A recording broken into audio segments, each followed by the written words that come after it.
Chers amis, bonjour, c'est dimanche et aujourd'hui la messe n'est pas célébrée publiquement pour lutter contre l'épidémie du virus, mais le dimanche reste le jour du Seigneur. Sa parole est un vrai pain, une vraie nourriture. Aussi, je vous propose que nous écoutions cet évangile et puis j'en donnerai un commentaire pour que nous puissions partager ce bien de Dieu. Le Seigneur soit avec vous et avec votre esprit. Évangile de Jésus-Christ selon saint Jean. Gloire à toi, Seigneur. En ce temps-là, Jésus arriva à une ville de Samarie appelée Sychar, près du terrain que Jacob avait donné à son fils Joseph. Là se trouvait le puits de Jacob. Jésus, fatigué par la route, s'était donc assis près de la source. C'était la 6e heure, environ midi.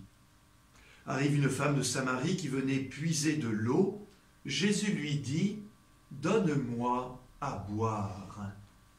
En effet, ses disciples étaient partis à la ville pour acheter des provisions. La Samaritaine lui dit « Comment ? Toi qui es juif, tu me demandes à boire, à moi une Samaritaine ?» En effet, les Juifs ne fréquentent pas les Samaritains. Jésus lui répondit « Si tu savais le don de Dieu, et qui est celui qui te dit « Donne-moi à boire », c'est toi qui lui aurais demandé, et il t'aurait donné de l'eau vive. Elle lui dit « Mais Seigneur, tu n'as rien pour puiser, le puits est profond. D'où as-tu donc cette eau vive? Serais-tu plus grand que notre père, Jacob, qui nous a donné ce puits, et qui en a bu lui-même avec ses fils et ses bêtes ?» Jésus lui répondit « Quiconque boit de cette eau aura de nouveau soif, mais celui qui boira de l'eau que moi je lui donnerai n'aura plus jamais soif. Et l'eau que je lui donnerai deviendra en lui une source d'eau jaillissant pour la vie éternelle. » La femme lui dit « Seigneur, donne-moi de cette eau, que je n'ai plus soif, que je n'ai plus à venir ici pour puiser. Je vois que tu es un prophète. Eh bien, nos pères ont adoré sur la montagne qui est là. Et vous, les Juifs, vous dites que le lieu où il faut adorer est Jérusalem. » Jésus lui dit « Femme, crois-moi, l'heure vient, vous n'irez plus ni sur cette montagne, ni à Jérusalem pour adorer le Père. Vous vous adorez ce que vous ne connaissez pas, nous nous adorons ce que nous connaissons, car le salut vient des Juifs. Mais l'heure vient, et c'est maintenant, où les vrais adorateurs adoreront le Père en esprit et en vérité. Tels sont les adorateurs que recherche le Père. Dieu est esprit, et ceux qui l'adorent, c'est en esprit et vérité qu'ils doivent l'adorer. » La femme lui dit « Je sais qu'il vient, le Messie, celui qu'on appelle Christ. Quand il viendra, c'est lui qui nous fera connaître toutes choses. » Alors Jésus lui dit « Je le suis, moi qui te parle. » Acclamons la parole de Dieu. Louange à toi, Seigneur Jésus. Voilà, frères et sœurs, cette femme fatiguée qui vient chaque jour puiser de l'eau, elle est comme épuisée par ce travail quotidien. Mais il n'y a pas qu'elle qui est fatiguée dans cet évangile. Jésus, lui aussi, est fatigué. Fatigué par la route, fatigué par la chaleur, fatigué par sa mission. Et peut-être pour commencer, est-il beau de contempler cette fatigue. Oui, c'est vrai, dans notre société, nous sommes souvent fatigués, et il y a des mauvaises fatigues.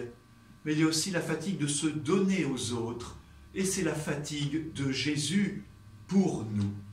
Alors, comment Jésus va-t-il aborder cette femme de Samarie qui est une étrangère, une inconnue? Leurs deux peuples, juifs et samaritains, sont ennemis. Eh bien, Jésus l'aborde d'une manière très délicate. Il lui demande un service. « Donne-moi à boire ». Il ne l'aborde pas par en haut. Il l'aborde, vous voyez, sur un pied d'égalité, d'amitié, de demande. « Donne-moi à boire. Fais pour moi quelque chose. Vous voyez, dans nos vies aussi, le Seigneur Jésus vient nous aborder très souvent en nous demandant « Mais offre-moi quelque chose de ta vie. Donne-moi à boire, car moi, Jésus, j'ai soif de te rencontrer. Moi, Jésus, je veux tirer de toi cette eau pour que tu puisses me l'offrir. » Alors nous pourrions dire qu'il y a chez Jésus comme une pédagogie du désir. La femme lui dit « Mais de l'eau, d'où vas-tu la tirer? Si tu savais le don de Dieu. C'est toi qui m'aurais demandé, et je t'aurais donné de cette eau vive, de cette eau jaillissante. » Maintenant, le Seigneur invite cette femme à lui demander. Alors, vous voyez, cette pédagogie commence par la curiosité. Voilà, Jésus a suscité la curiosité de cette femme, sa liberté de s'adresser à lui, de lui demander un service, a attisé en elle une curiosité. Cette curiosité est devenue le début d'un désir.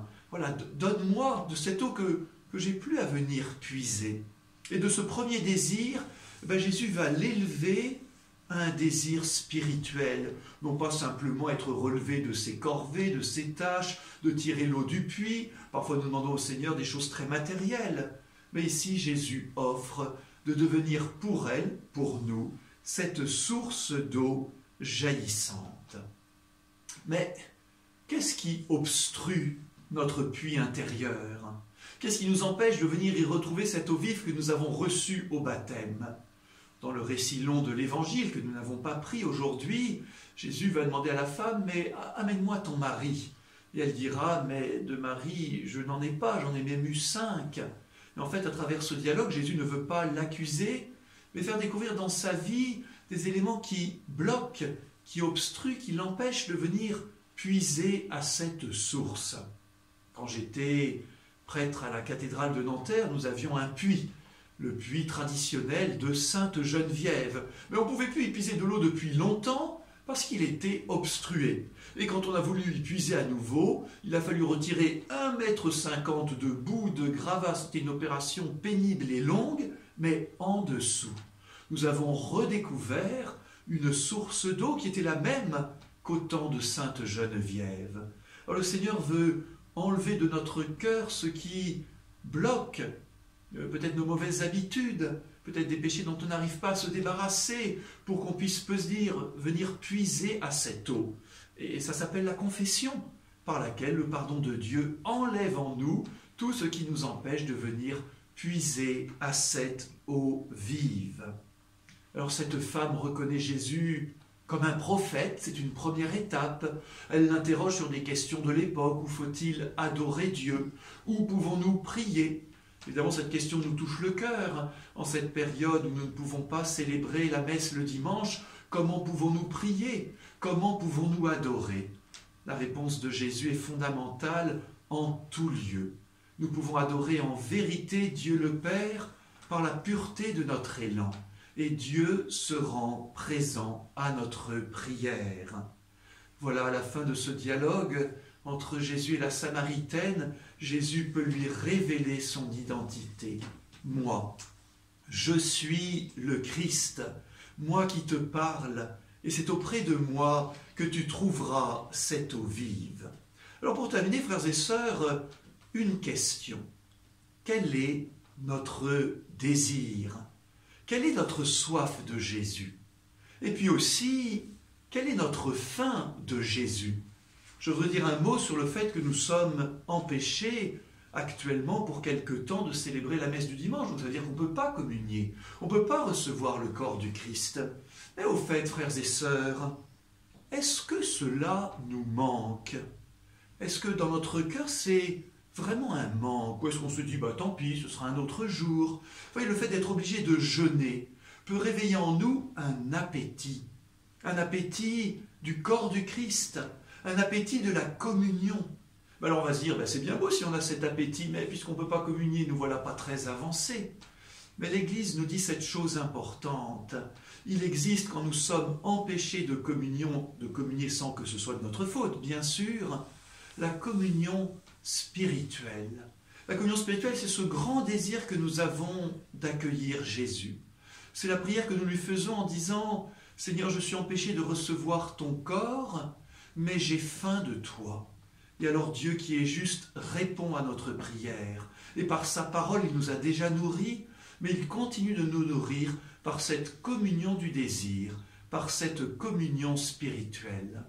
Alors frères et sœurs, puisqu'en ce jour du Seigneur, la plupart d'entre nous sont empêchés de communier, eh bien faisons monter vers Dieu cette prière. Dieu notre Père, tu continues de rassembler ton Église en ce jour du Seigneur, même si elle est dispersée. Tu continues de la nourrir par la parole de Jésus. Tu continues de t'approcher du nous. Et tu continues de nous nourrir par cette communion spirituelle. Donne-moi, Seigneur, faim de Dieu. Permets-moi de t'adorer spirituellement et viens nous bénir au nom du Père et du Fils et du Saint-Esprit. Amen.